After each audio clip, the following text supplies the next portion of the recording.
આજે આપણે વાત કરવાની છે વિષય ગણિતની અંદર સ્વાધ્યાય 8.1 જેનો પહેલો પાંચમો સવાલ છે નીચેની દશાંશ સંખ્યાઓને અપૂર્ણાંક સ્વરૂપમાં ફેરવી સરળ સ્વરૂપની અંદર રૂપાંતર કરવાની છે એટલે કે સરળ સ્વરૂપમાં લખવાની છે। હવે અપૂર્ણાંક સ્વરૂપ એટલે કેવી સંખ્યા? તમને કહી દઉં કે અપૂર્ણાંક સ્વરૂપ એટલે દશાંશ સંખ્યામાં બદલવાની। દશાંશ સંખ્યામાં એટલે છેદમાં આપણે લખવાનું દશાંશ એટલે 10, શતાંશ એટલે 100, સહસ્ત્રાંશ એટલે કે 1000। આપણે ફેરવીએ છીએ બધી સંખ્યાના સ્થાન આપણને એ જોઈએ 0.6 6 સી દશાંશના સ્થાન પર છે, 2.5 5 પણ દશાંશનું સ્થાન, 0 દશાંશનું સ્થાન, 8 દશાંશનું સ્થાન છે, 7 દશાંશનું સ્થાન છે, 2 દશાંશનું સ્થાન છે, 4 દશાંશનું સ્થાન છે। એનો મતલબ એવો થયો કે આપણને બધી સંખ્યાઓ આપેલી જે છે એ બધી સંખ્યાનું પહેલું પદ એટલે કે પોઈન્ટ પછી તરતનું પહેલું પદ દશાંશનું પદ આપેલું છે। તો એ સંખ્યાને સૌપ્રથમ પહેલા આપણે અપૂર્ણાંકમાં રૂપાંતર કરવાનું। હવે અપૂર્ણાંક સંખ્યામાં એટલે હું તમને ટૂંકમાં કહી દઉં કે અંશ અને છેદ વાળું પદ બનાવવાનું। જોઈએ પહેલો દાખલો 0.6 આપેલો છે, એના પર દશાંશમાં અપૂર્ણાંકમાં ફેરવવું છે એટલે 6/10। આ પહેલું પદ આપણું કયું બની જાય છે? અપૂર્ણાંક। કયું પદ બને છે? અપૂર્ણાંકનું પદ બને છે। હવે સરળ સ્વરૂપમાં રૂપાંતર કરવું એટલે શું કરવાનું? તો કે સરળ સ્વરૂપ એટલે કે અપૂર્ણાંક પદ જે મળ્યું છે એનું એવું નાનામાં નાનું પદ બનાવવાનું કે જેનો પછી આપણે ભાગ પાડી શકતા નથી। બંને સંખ્યાને અંશ અને છેદની બંને સંખ્યાને સમાન સંખ્યા વડે ભાગવાની અને તેમ અંશ અને છેદ દૂર કરી શકો। જોઈએ આપણે અહીંયા 6 અને 10 બંનેને 2 વડે ભાગી શકાય એટલે આમાં 6 ની જગ્યાએ લખી શકું 3 દુ 6 6 ના 2 ભાગ પાડ્યા। સેમ નીચે 10 ના 2 ભાગ પાડો 10 ના 2 ભાગ 5 દુ 10। આપણે આગળ બધા શીખી ગયા કે અંશ અને છેદમાં સમાન સંખ્યાઓ ઉડી જાય એટલે અહીંયા 2 દૂર થઈ ગયા એટલે આપણો જવાબ આવે છે 3/5। હવે આ સંખ્યાના તમે ભાગ પાડી શકતા નથી તો આ સંખ્યા આપણે કયું બની ગયું છે? સરળ સ્વરૂપ। અહીંયા આપણો દાખલો પૂર્ણ થાય છે। હવે અહીંયા મેં સાઈડમાં લખ્યું છે અપૂર્ણાંક, સરળ સ્વરૂપ। આ તમારે બંને સ્ટેપ લખવાની જરૂર નથી એટલે કે નામ દર્શાવવાની જરૂર છે નહીં। તમે સીધો દાખલો પણ ગણી શકો પણ અહીંયા મેં એટલા માટે લખ્યું છે કે તમારી જાણકારી માટે કે 0.6 નું અપૂર્ણાંક સ્વરૂપ બને છે 6/10 અને એ 6/10 એનું સરળ સ્વરૂપ બને છે 3/5। બીજો દાખલો આપણે જોઈએ 2.5 તો એનું અપૂર્ણાંક સ્વરૂપ બનશે 25/10। હવે આ સંખ્યાને સમાન સંખ્યા વડે ભાગીએ તો 25 ના ભાગ પાડી શકાય, બચ્ચું 25 છેદમાં 5 દુ 10 5 દૂર થાય માટે એનું સરળ સ્વરૂપ બને છે 5/2। આ બની જાય છે એનું સરળ સ્વરૂપ। ત્રીજો દાખલો એકદમ ઈઝી છે, સરળ દાખલો છે, જોઈએ કઈ રીતે 1.0 આપણને ખ્યાલ છે કે પોઈન્ટ પછી 0 લખવો કે ન લખવો કઈ ફેર પડતો નથી પણ અહીંયા આપણને સંખ્યા આપેલી છે તો 0 ને આપણે તેને સંખ્યા તરીકે કાઉન્ટ કરવાનો છે, ગણતરીમાં લેવાનો છે। એનો મતલબ એવો કે દશાંશના સ્થાન ઉપર કેટલી સંખ્યા છે? 0 છે તો એ દશાંશના સ્થાનથી દૂર કરીએ એટલે કે 10/10। આગળના દાખલામાં આપણે જોયું સમાન સંખ્યા દૂર થાય, અંશ અને છેદ સમાન હોય એ સંખ્યાઓ દૂર થાય તો અહીંયા 10 અને 10 બંને દૂર થાય માટે કાંઈ સંખ્યા વધતી નથી એટલે કેટલી સંખ્યા વધવાની છે? 1 તો અહીંયા 10/10 આ કયું પદ બની જાય છે? અપૂર્ણાંક પદ અને આ પદ કયું બની જાય છે? સરળ સ્વરૂપ બને છે। સીધો ભાગાકાર પણ કરી શકો 10/10 તો પણ અને છેદ ઉડાડી પણ શકો છો। બીજો દાખલો જોઈએ આગળ 3.8 એટલે કે 38/10 38/10। હવે આ સંખ્યાનો ભાગ કઈ રીતે પાડશું આપણે? તો જો બંને સંખ્યા છે બેકી સંખ્યા છે, કેવી સંખ્યા છે? બેકી। તો બેકી સંખ્યા હંમેશા 2 વડે વિભાજ્ય હોય। આપણે આગળ ચાવીઓ જોઈ ગયા છે આગળના સત્રની અંદર 2 ની 4 ની 6 ની 2 ની ચાવી એવી હતી કે જો એનું એકમનું પદ 0 2 4 6 કે 8 હોય તો એ સંખ્યા બધી 2 વડે વિભાજ્ય છે. બરોબર? તો અહીંયા બંનેનું એકમનું પદ કયું છે? એકનું 0 છે ને એકનું 8. એનો મતલબ કે બંને સંખ્યા 2 કી છે. બંને સંખ્યા 2 કી છે એટલે બંને વડે વિભાજ્ય પણ થવાની છે. જોઈએ 38 ના બે ભાગ પાડીએ તો 19 દુ 38 અને 10 ના ભાગ પાડીએ તો 5 દુ 10. 2 દૂર થાય છે માટે આપણો જવાબ આવે છે 19 ના છેદમાં 5. આગળનો દાખલો જોઈએ આપણે 113.7 એનું અપૂર્ણાંક સ્વરૂપ આપણે મેળવીએ એટલે 137 ના છેદમાં 10. હવે એક સંખ્યા છે બેકી સંખ્યા છે, એક સંખ્યા છે એકી સંખ્યા છે એટલે એક પણ સમાન સંખ્યા વડે આપણે એને ભાગ ચલાવી શકીએ નહીં. કઈ રીતે જોઈએ? 10 છે 5 વડે અને 2 વડે વિભાજ્ય છે. 5 વડે પણ ભાગ ચાલી શકે, 2 વડે પણ ભાગ ચાલી શકે. ઉપરની સંખ્યા 137 બધી ચાવી આપણે લગાડીએ. ચાલો જોઈએ 2 ની ચાવી નહીં ચાલે. 3 ની ચાવીમાં શું કહે છે કે બધી સંખ્યાનો સરવાળો કરો અને સરવાળો જો 3 વડે વિભાજ્ય હોય તો આખી સંખ્યા છે 3 વડે વિભાજ્ય છે. પણ જો 3 ની ચાવી એટલે કે 7 ને 3 10, 10 ને 1 11, 11 ને તમે 3 વડે ભાગી શકતા નથી. આગળ જોઈએ 5 ની ચાવી. કારણ કે 10 છે એ બે સંખ્યા વડે વિભાજ્ય છે 2 અને 5. તો આપણે 2 અને 5 ની ચાવી ચેક કરીએ. 2 ની ચાવીમાં એવું કહે છે કે એકમનો અંક છે ઈ 0 2 4 6 કે 8 હોવો જોઈએ. પણ અહીંયા 7 છે મતલબ 2 વડે પણ વિભાજ્ય નથી. 5 ની ચાવી એવું કહે છે કે એકમનો અંક છે 0 અથવા 5 હોવો જોઈએ.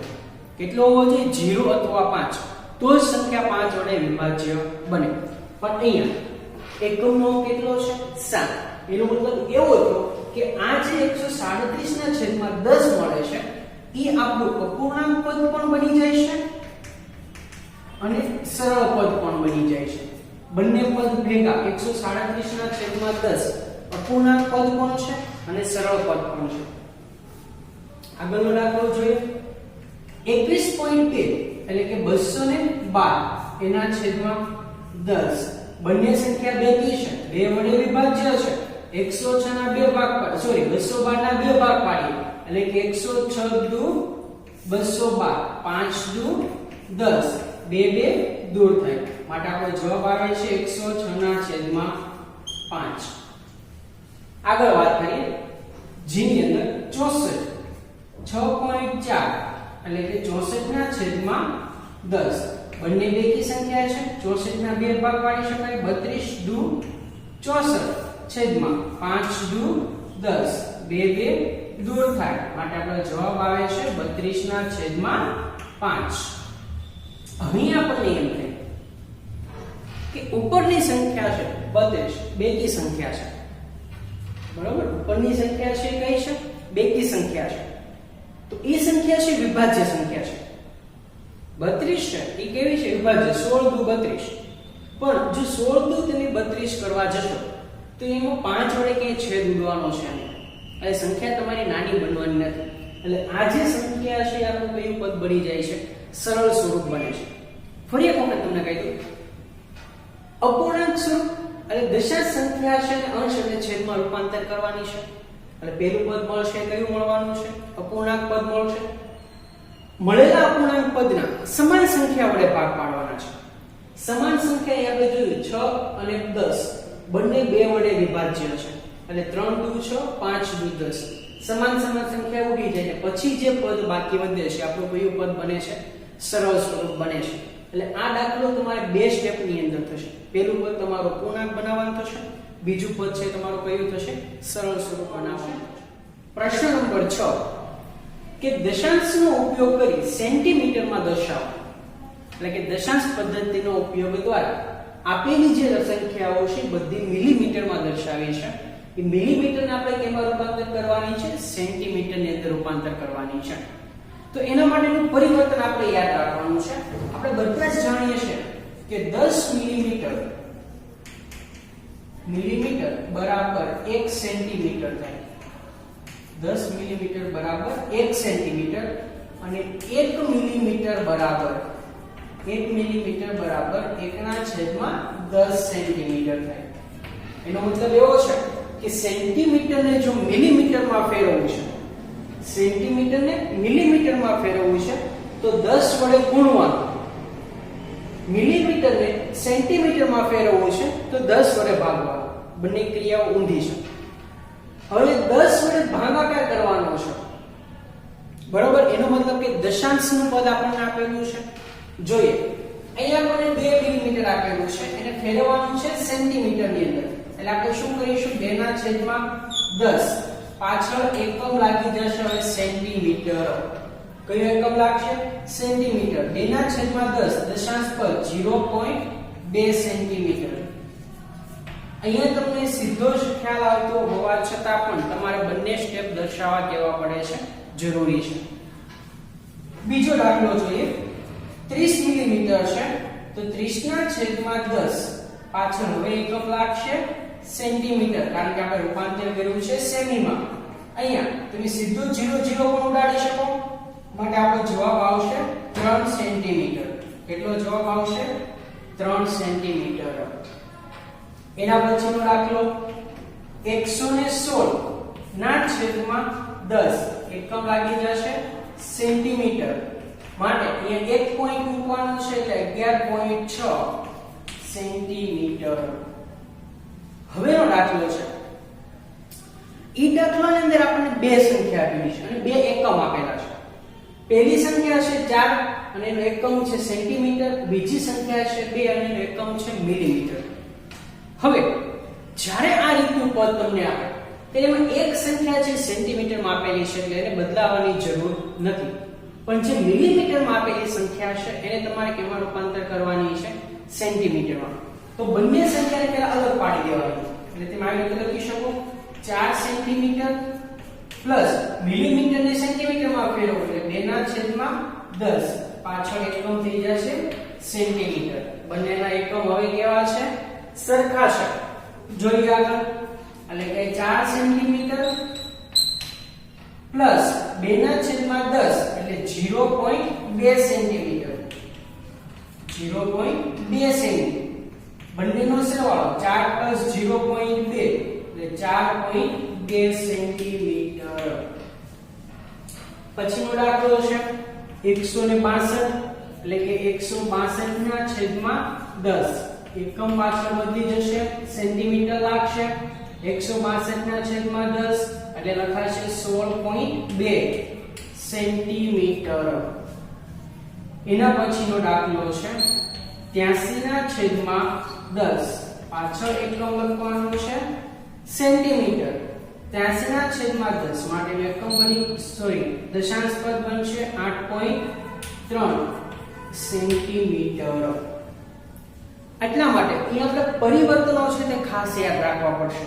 પરિવર્તન ફરી એક વખત કહી દઉં કે 10 મિલીમીટર બરાબર 1 સેન્ટીમીટર છે અને 1 મિલીમીટર બરાબર 1/10 સેન્ટીમીટર. બંનેનો અર્થ શું થાય છે જોઈએ. કે સેન્ટીમીટર તમારે મિલીમીટરમાં રૂપાંતર કરવું છે, સેમીને મીમીમાં રૂપાંતર કરવું છે તો 10 વડે ગુણવાનું છે. શું કરવાનું છે? 10 વડે ગુણવાનું. એવું લખી દો કે સેમી નું રૂપાંતર કેમાં કરવાનું છે? મીમીમાં. તો આપણે શું કરવાનું? 10 વડે ગુણો. સેમી ને મીમીમાં તો 10 વડે ગુણવાનું. મીમી છે મિલીમીટર છે એને સેમીમાં બદલવું છે તો 10 વડે ભાગો. તો 10 વડે શું કરવાનું છે? ભાગાકાર કરવાનો છે. આટલી વસ્તુ છે પ્રશ્ન નંબર 6 ની. પ્રશ્ન નંબર 7 શું કહે છે કે આપેલી સંખ્યા રેખા ઉપર કઈ બે સંખ્યાની વચ્ચે આવેલી છે અને કઈ સંખ્યાની સૌથી નજીક છે. એટલે અહીંયા તમને સંખ્યાઓ આપેલી છે કે 0.8 5.1 2.6 6.4 9.1 4.9.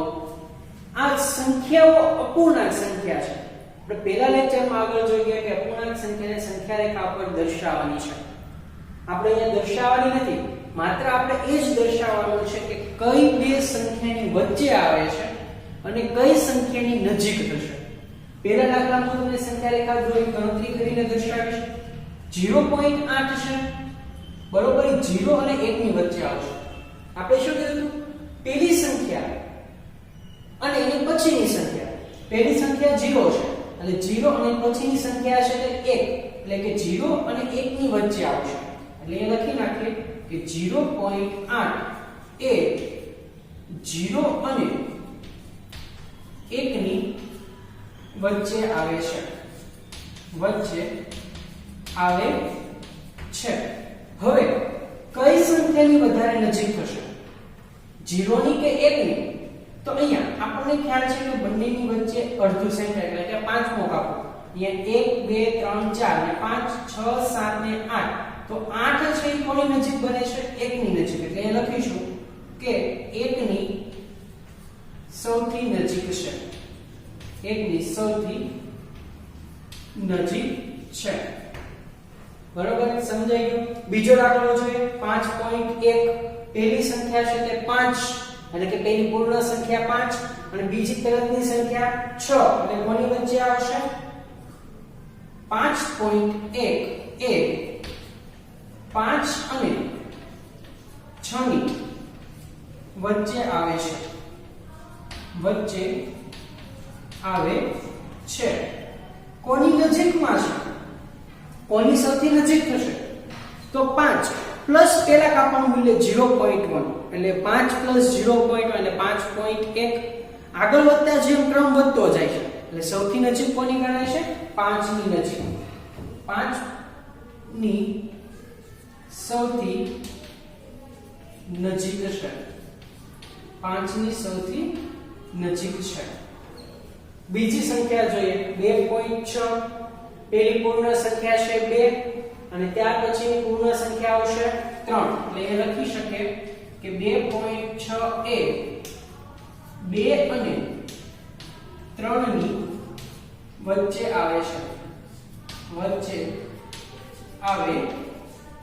છે કઈ સંખ્યાની નજીક થશે તો કે 3 ની જે 3 ની સૌથી નજીક છે એના પછીનું જોઈએ 6.4 કોની વચ્ચે આવશે પહેલી પૂર્ણ સંખ્યા 6 અને બીજી પૂર્ણ સંખ્યા કઈ થશે 7 એ લખી શકે 6.4 એ 6 અને 7 ની વચ્ચે આવે છે 7 ની વચ્ચે આવે છે કઈ સંખ્યાની નજીક થશે તો કે 6 ની જે 6 ની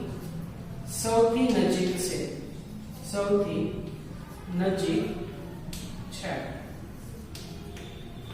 આગળનો સવાલ જોઈએ 9.1 પહેલી પૂર્ણ સંખ્યા છે તે 9 પછી તરતની પૂર્ણ સંખ્યા 10 એટલે એ લખી શકે 9.1 એ 9 અને 10 ની વચ્ચે આવે છે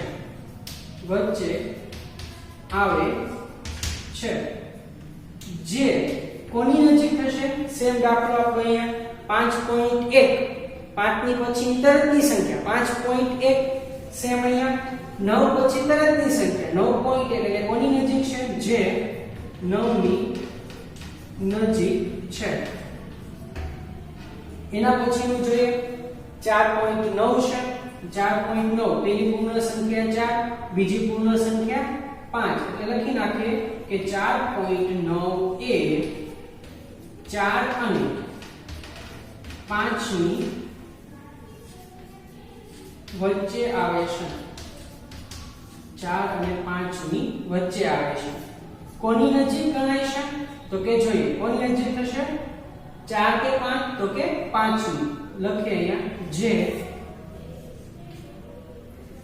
5 ની નજીક છે મિત્રો અહીંયા આપણે લખવાનું છે બે સંખ્યાની વચ્ચેની સંખ્યા તમને સંખ્યા આપેલી છે કઈ બે સંખ્યાની વચ્ચે આવશે મેં તમને કીધું કે પહેલી પૂર્ણ સંખ્યા અને એના પછીની તરતની પૂર્ણ સંખ્યા ની વચ્ચે 2.6 માં પહેલી પૂર્ણ સંખ્યા છે 2 તેના પછી તરતની પૂર્ણ સંખ્યા આવે છે 3 એટલે કે 2 અને 3 ની વચ્ચે નજીક કોની છે તો જેની સૌથી નજીક બનતી હોય તેની નજીક કોની બને તો કે 3 ની સૌથી નજીક બને છે બસ આ સવાલ અંદર સંખ્યા રેખા પર દર્શાવવાની જરૂર નથી, માત્ર આપણે એટલું જ દર્શાવવાનું છે કે કઈ બે સંખ્યાની વચ્ચે આવે છે અને કઈ સંખ્યાની સૌથી નજીક આવે છે.